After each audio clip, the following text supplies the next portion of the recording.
Roman brought this over to me and said, "Your mother-in-law said this is for you." So I'm going to put it right there. How about that? So it's good to be here, isn't it? Did Christmas Eve come fast for y'all? Yes. It did, didn't it? So let me tell you something. The older you get, the faster they come. So the next one is going to come a lot faster than this one. Yes. So get used to it. So it's just a blessing to be here this morning. I'm just excited about this. I love this season, this time of the year. Although in my older age, and I'm a Christmas fanatic. I just love Christmas. But if you came to my house, you wouldn't think that. Because lately, I have an off year. I'm on a year, I'm off a year. This is my off year. So I just thank God that I'm just here. So if you have your Bibles, turn with me, please, to 1 Kings. And we're going to continue our journey in the United Kingdom stage, and now we're in the story of Solomon. And of course, Solomon is a colorful character, as his father was. And we talked last Sunday, we did a little bit of contrasting David and Solomon. And we know right off, one of the main contrasts is that David was a man of war, but which is why he wasn't allowed to build a temple. But when we look at Solomon, we said that Solomon had a different way that he went about it. He had a different strategy. And Solomon's strategy was to have an affinity or to create alliances with the nations around him. And he did that by marrying the daughters of the nations around him. And so that's going to get him in trouble, but we'll talk about that a little later on. And so in 1 Kings, we talked about last Sunday how when God told them that they were going over into Canaan, that he had commanded them to tear down, destroy the high places. And he said that because the high places were the places where the Gentile nations worshiped their gods. And so God did not want them to have any likeness. He didn't want them to emulate them, imitate them in any type of way, because he wanted them to be set apart. Now, there's a word that we use when we say something is set apart. We say that it is sanctified. So people have created, they've made that word scary. They made it a scary word, and they've made it a word, Pastor, where when you say that you're sanctified, they look at you like you are a ghost or something, and they don't want to have anything to do with you. But all you're saying is that I've been set apart. I'm sanctified. And if you are a believer, you are sanctified. You're sanctified. You're sanctified to do God's business. You're sanctified that he has a purpose for you. You're sanctified for that purpose. And so God said, I've sanctified you, and I don't want you messing yourself up. And I don't want you getting involved with stuff that you shouldn't be involved with, because God knew Israel. God knew that Israel was impressionable. They were like children. Children, that's why you have to watch what you have around your children. You have to watch what you allow them to do, because their little minds are so impressionable. When they leave there, they'll be trying to do what they saw somebody else doing. So you have to watch them. And so God knew that Israel was like that. God knew that if they were around them, they would want to be like them. And didn't he know that? Wasn't that the truth? Isn't that what happened? And so when they came into Canaan land, he said to take down those high places because, that's where they worship, and you don't have to do that. So what happened, though, is until the temple was built, and we know the temple wasn't built until Solomon built it, there wasn't a centralized worship place. And so the people continued. They worshiped on the high places. They worshiped God, but they worshiped them on the high places. So we're in 1 Kings chapter 3. 1 Kings chapter 3. And so when we look at 1 Kings chapter 3, it says that Solomon made affinity with Pharaoh, king of Egypt, and took Pharaoh's daughter and brought her into the city of David until he had made an end of building his own house and the house of the Lord and the wall of Jerusalem round about. Only the people sacrificed in high places because there was no house built unto the name of the Lord until those days. And so it talks a little bit about Solomon's character here. It says that Solomon loved the Lord. Now, he got something going for him because he loves the Lord. I tell you what, it makes things a little easier when you love the Lord. When you love the Lord, you don't have to bulk up or you don't have to, just feel like there is, that God's making you do something. When you love the Lord, you have a willing heart. You have a willing heart when you love the Lord. And so Solomon loved the Lord. Now, him and his father had that. They had that in common because David loved the Lord. In spite of everything he did, he loved the Lord. I guess I can say that about myself, Pastor Bland. In spite of all that I do, because you know what? I don't act like I should all the time. But in spite of all of that, I love the Lord. Let me tell you something. I love the Lord. I love the Lord. You know why? Because God has done something for me that I couldn't do for myself. I love the Lord. I love the Lord. He's been good to me. He's been mighty good to me. And can I just say that he is good to me? He is good to me, and I love him for that. And so Solomon loved the Lord, walking in the statutes of David, his father, only he sacrificed and burned incense in high places. And so he went to Gibeon to do that. There was a high place there at Gibeon. And so as we began to talk last Sunday, we talked about how he went there. And Solomon had a dream by night. God asked him in verse 5, what shall I give thee? And Solomon said in verse 6, thou hast showed unto thy servant David, my father, great mercy, according as he has walked before thee in truth and in righteousness and in uprightness of heart with thee.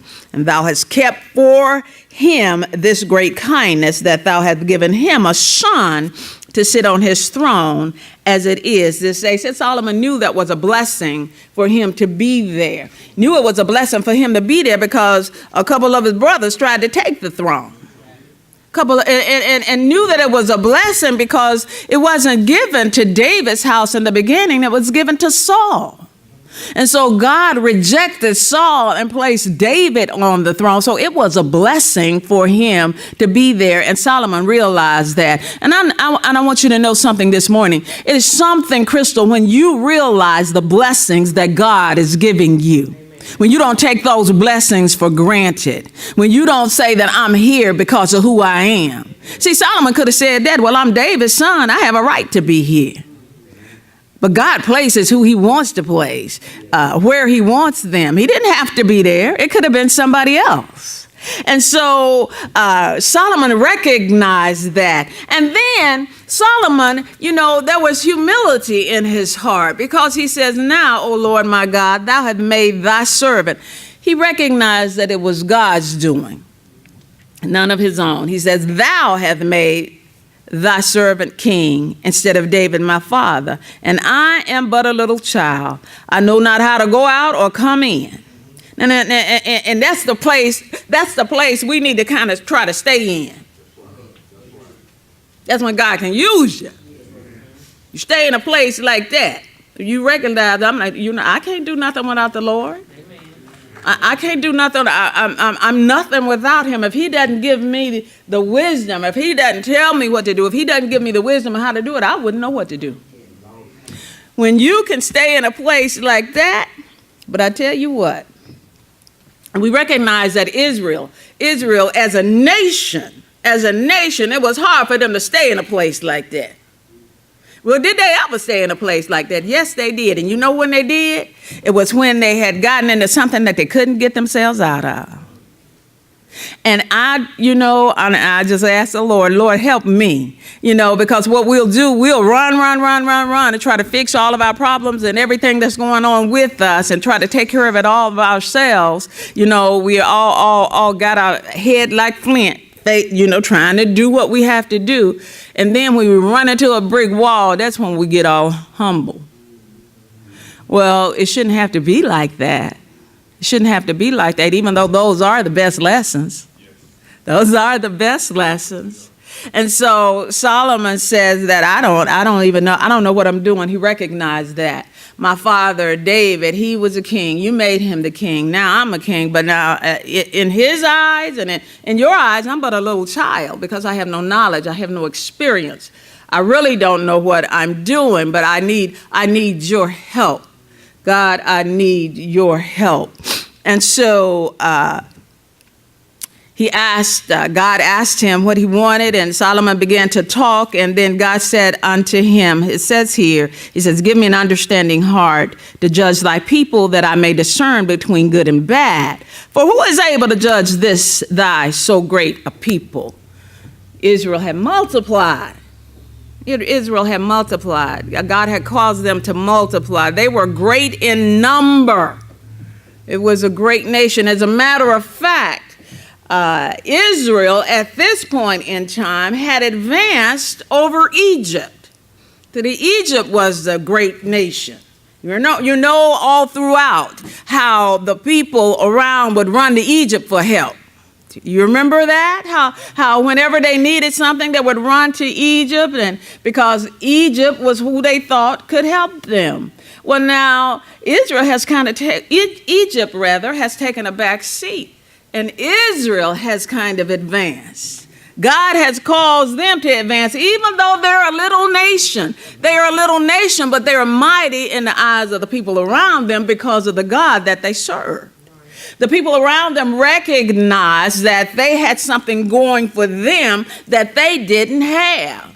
They recognized that whenever they would go into war, that they would be victorious, not because of the size that they were, because they were not, even though God had multiplied them, but because God was helping to fight their battles.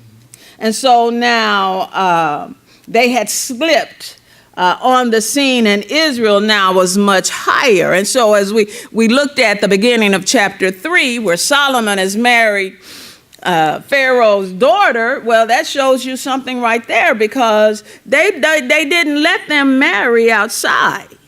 They didn't let them marry outside. And so it was actually more of an honor for Solomon to do that.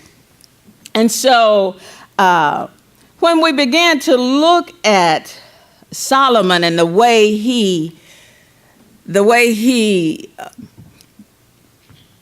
had the agreements with the other nations, the treaties that he made with the nations around him cut at the very heart of what God had told them to do. Because as I said earlier, God had placed them in a unique position. A unique position because God was there to help them if they kept the terms of the covenant.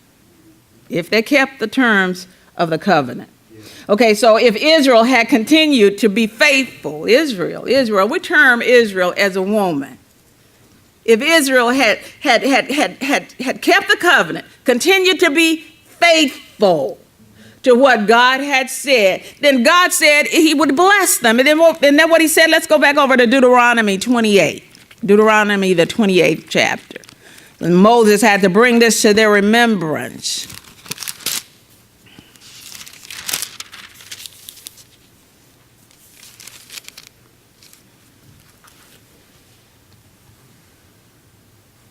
Are you there? Deuteronomy 28, verse 1 says, "And it shall come to pass, if thou shalt hearken diligently unto the voice of the Lord thy God, to observe and to do all his commandments, which I command thee this day, that the Lord thy God will set thee on high above all nations of the earth. And all these blessings shall come on thee and overtake thee if thou shalt hearken unto the voice of the Lord thy God." So this is a conditional. This is a conditional covenant. God said, I'll do something if you do something. So it's conditional. And so what we said was then their blessings, as it tells us here in chapter 28, was contingent upon their obedience. So God says, if you are obedient, you shall eat of the fat of the land. If you are obedient, you will be the head and not the tail. If you are obedient, I'll bless you going in and I'll bless you coming out. You'll be blessed in the city. You'll be blessed in the field. If you are obedient. But then it says in chapter 28, let's stay in Deuteronomy chapter 28 in verse 15, but. So then when there's a but there, there's always the flip side. But it shall come to pass if thou wilt not, if you're disobedient, thank you, Pastor, if thou wilt not hearken unto the voice of the Lord thy God, to observe all his commandments and his statutes, which I command thee this day, that all these curses shall come upon thee and overtake thee. And so just like you were going to be blessed in the city and blessed in the field, you'll be cursed in the city and cursed in the field. You'll be blessed, you'll be cursed coming in and cursed going out. You know, everything you put your hand to, won't nothing come to naught. It won't come to anything, rather. And so it was conditional.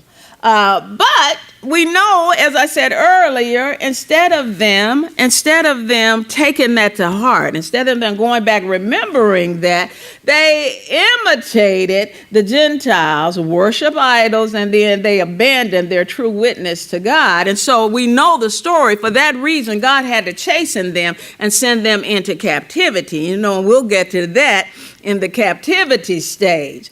So as I said earlier, God wanted them to be the head and not the tail. It was his desire that Israel would be the head and not the tail. But because Israel compromised, they ended up becoming the tail. And they didn't have that to do. Can I just say that? Amen. They didn't have that to do.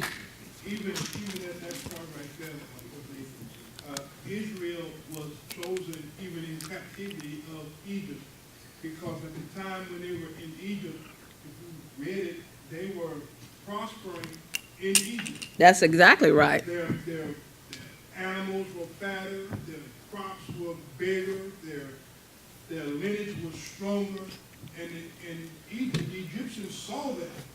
That's why when the king said, look, these people right here got more than we got. Right. You know, we got to do something about this right here. Right. Because if you really read it, you really pay close attention to it, they didn't throw them into captivity, they sold themselves into captivity. And the Pharaoh saw what was happening with the people, with the Israelites, so they had to put an end to that. Right? They did. They saw they was being prosperous inside their own gates. They did. They did. God bless them, and God is like that. God will bless you even when you mess up. That's what I just love God. I just love him. When you make a mess of everything, which you know I do. I'm talking about myself. I make a mess of stuff. Even when I make a mess, God comes in and he turns that thing around and he makes it where, you know, he shows me that he's still God. Yes, yes. And you know, and I just, man, all I can step back and say, wow. Yes. Wow. You are God. You are God. And so when Solomon began to marry the wives from these nations around him, or women from these nations around him, he may have thought that he was making political progress by bringing Israel into the family of nations. But see, you have to count up the cost when you begin to do something. Amen. When you start coming up with your own strategy, you have to count up the cost of what it is that you're doing.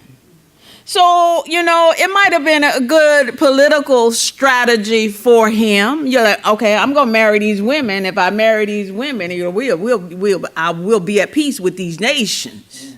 We won't have to fight these nations. And then not only that, we can have trade routes and we can have different agreements. See, this stuff been going on. We think it's just happening now.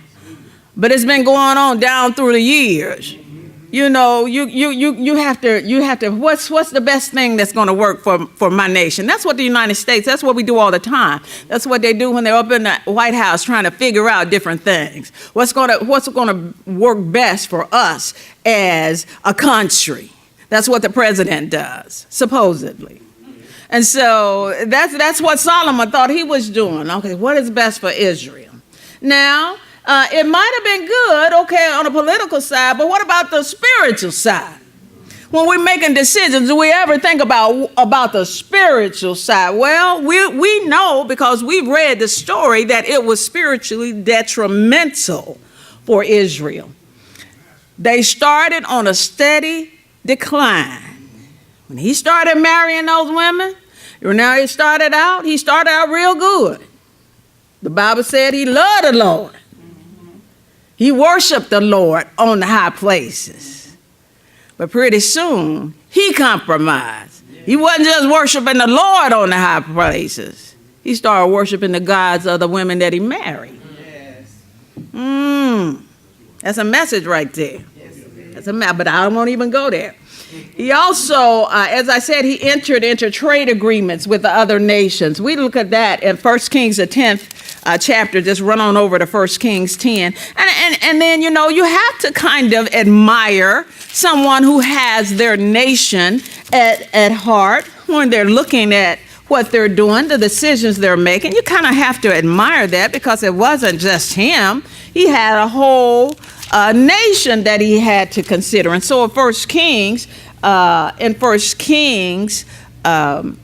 chapter 10, where the queen of Sheba visited, look at what she said. And when the queen of Sheba, I'm in verse 1, when the queen of Sheba heard of the fame of Solomon concerning the name of the Lord, she came to prove him with hard questions. And she came to Jerusalem with a very great train, with camels that bear spices and very much gold and precious stones. And when she was come to Solomon, she communed with him of all that was in her heart. And Solomon told her all her questions. There was not anything hid from the king which he told her not. And when the queen of Sheba had seen all Solomon's wisdom, and the house that he had built, and the meat of his table, and the sitting of his servants, and the attendance of his ministers, and their apparel, and his cupbearers, and his ascent by which he went up unto the house of the Lord, there was no more spirit in her. I mean, it must have been awesome. It must have been absolutely awesome. And she said to the king, it was a true report that I heard in mine own land of thy acts and of thy wisdom. Howbeit I believed not the words until I came, and mine eyes had seen it, and behold, the half was not told me. Thy wisdom and prosperity exceeded the fame which I heard. Happy are thy men, happy are these thy servants, which stand continually before thee, and that hear thy wisdom. Blessed be the Lord thy God, which delighteth in thee, to set thee on the throne of Israel, because the Lord loved Israel forever. Therefore made he thee king to do judgment and justice. And she gave the king 120 talents of gold, and of spices very great store, and precious stones. There came no more such abundance of spices as these which the queen of Sheba gave to King Solomon. And the navy also of Hiram that brought gold from Ophir, brought it from Ophir great plenty of almug trees and precious stones. And the king made of the almug trees pillars for the house of the Lord and for the king's house, harps also and psalteries for singers. There came no such almug trees, nor were seen unto this day. And King Solomon gave unto the queen of Sheba all of her desire, whatsoever she asked, beside that which Solomon gave her of his royal bounty. So she turned and went to her own country, she and her servants. And so the nation prospered. The nation prospered under Solomon. The nation prospered because of the agreements he made. But even in their prospering, the price he paid was too high. The price he paid was too high. So go back to 1 Kings, the 3rd chapter. The kingdom prospered only as the kingdom obeyed the terms of the covenant, as we read when we were in Deuteronomy 28. And so if they were true to the Lord, as we said, he promised to give them all they needed to protect them from their enemies and to bless them. You know, you don't have to try to sneak away or you don't have to try to figure out a way. God has a way. God has a way to bless you. And you don't have to come up with something sneaky. You don't have to come up with something you think is a great plan. Because anytime you think it's a great plan,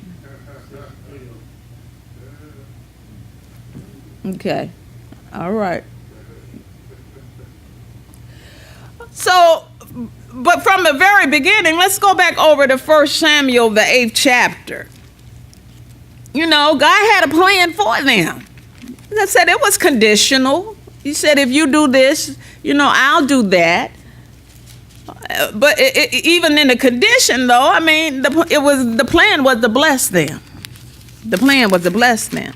But see, something about Israel, as I said, they were not only, they were impressionable, but they were envious. They were envious. They were envious. So in 1 Samuel, the 8th chapter, 1 Samuel, the 8th chapter and the 4th verse, look at what happens here. It says, then all the elders of Israel gathered themselves together and came to Samuel unto Ramah and said unto him, behold, thou art old, and thy sons walk not in thy ways. Now, make us a king to judge us like all the nations. They always wanted to be like the other nations. It didn't just start when Solomon got to be king.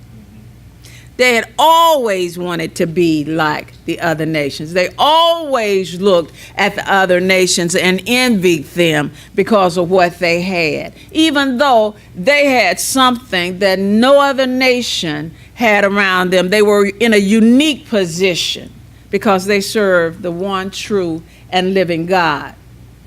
And so he says, make us a king. So make us a king to judge us like all the nations.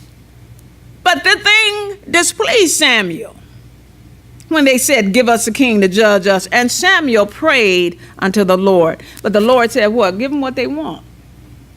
They're going to hate the day they ever asked for a king. Y'all been like that sometime? Y'all asked the Lord for something.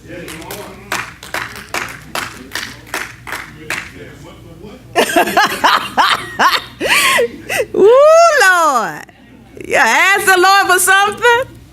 You know what y'all will do is y'all say, I'm stepping out on faith.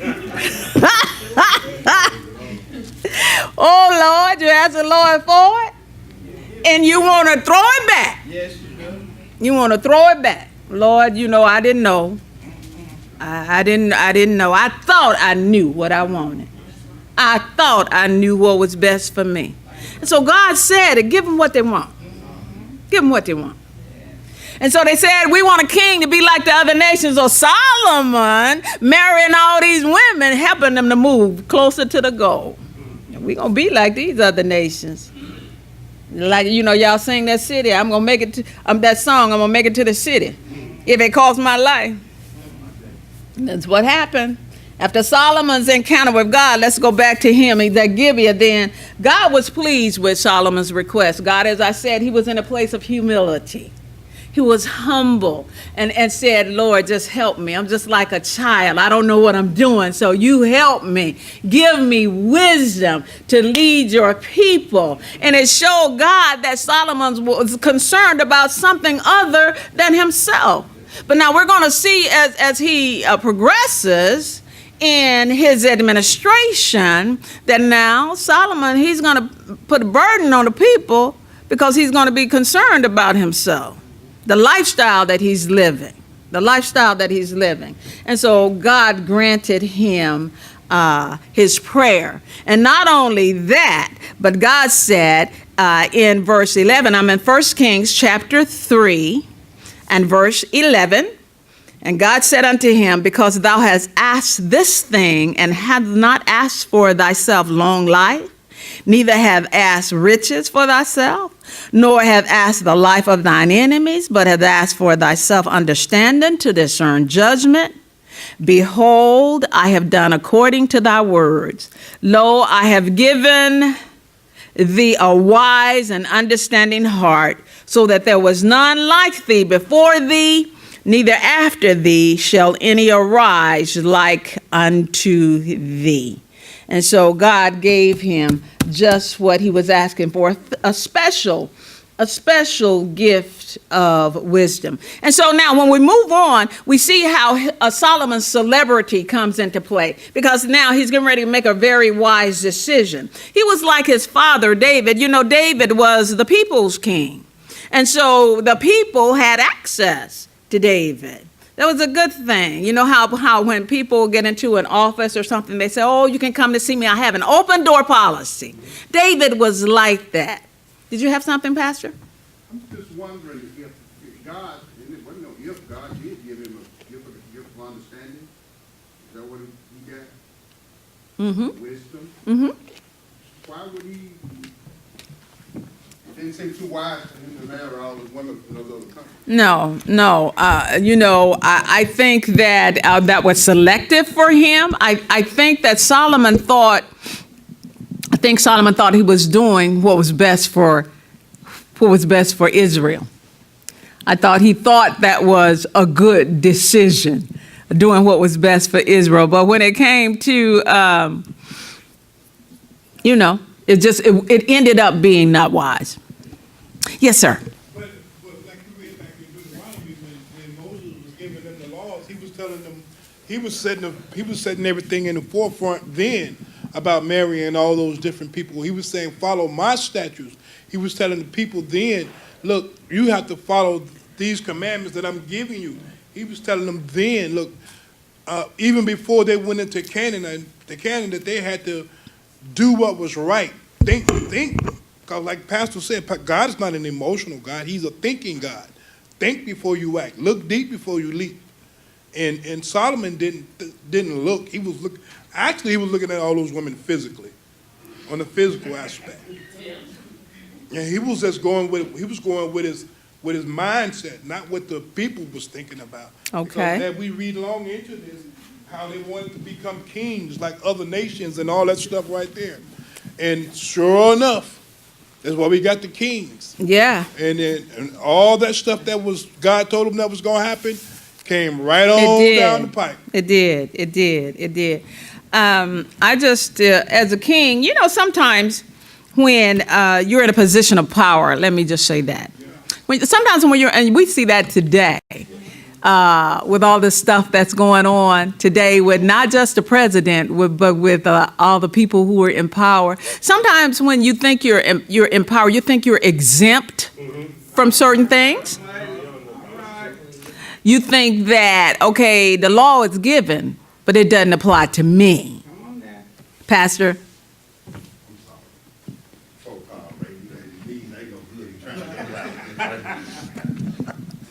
I just had a comment to say that it's last week has been very humbling to me, is the fact that I was flat on my back, and I'm gonna tell you, whether y'all know it or not, I thought I was Superman. All right. I did. I used to look at folks and, you know, I can do this. I can practice law. I can pastor. I can do this. I can juggle it all, and there ain't nothing I can do it. I don't know how come y'all can't do it, but God showed me. Thank you, Lord. Thank you. Yes, yes. It was good for me. Won't he do it? Yes, he'll do it. Won't he do it? Yes, he will. He will do it. He will do it. And so it takes what it takes.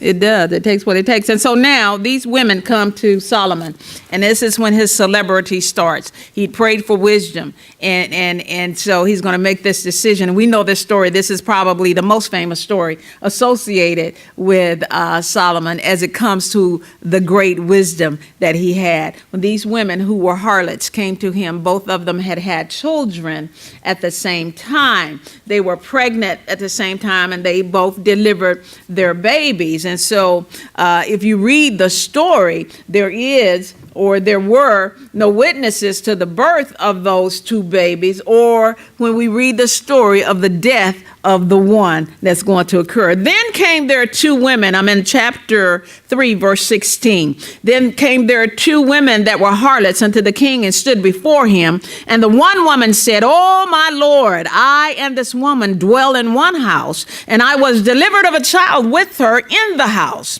And it came to pass the third day after that I was delivered, that this woman was delivered also. And we were together. There was no stranger with us in the house, save we two in the house, no witnesses. And this woman's child died in the night because she overlaid it."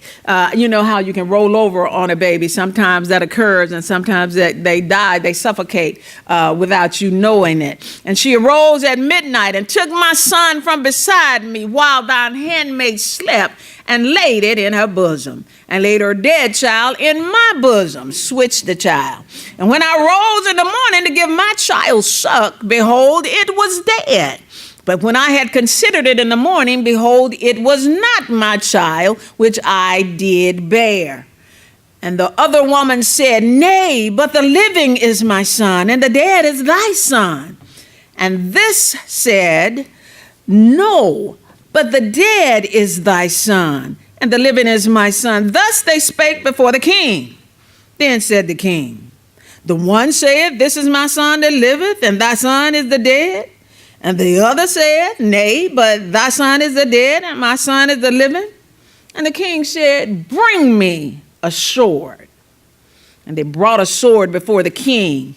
And the king said, Divide the living child in two, and give half to the one and half to the other. Then spake the woman whose living child was unto the king, for her bowels yearned upon her son. And she said, Oh, my Lord, give her the living child, and in no wise slay it. But the other said, Let it be neither mine nor thine, but divide it. Then the king answered and said, Give her the living child, and in no wise slay it. She is the mother there. That was pretty wise, actually. I was like, oh, my God, that's pretty cool. And so using the wisdom that God had given him, we see what happened there. And so that decision that Solomon made there, everybody heard about this king in Israel. And everybody heard and began to talk about his wisdom. And verse 28 said, All Israel heard of the judgment which the king had judged. And they feared the king, for they saw that the wisdom of God was with him to do judgment. And so maybe that's the difference, Pastor. Maybe the wisdom that God gave him was to judge, but not to make decisions like that. That's exactly what he asked for. And so when we look at chapter 4, all chapter 4 is just recording the persons that's in Solomon's cabinet, the persons that he's using to support his administration. And it talks about all the things that it took for Solomon's daily provision. And when y'all read that sometimes, you'll see that Solomon needed to start taxing these people the way he did to support his lifestyle. He had something like in the household for Solomon 185 bushels of flour, 375 bushels of meal. Now just think about what you have in your house. What in the world? Why you got so much going on in your house that you need so much? So that's going to transfer over to the people. You got to have a way to support it. So you got to increase the taxes.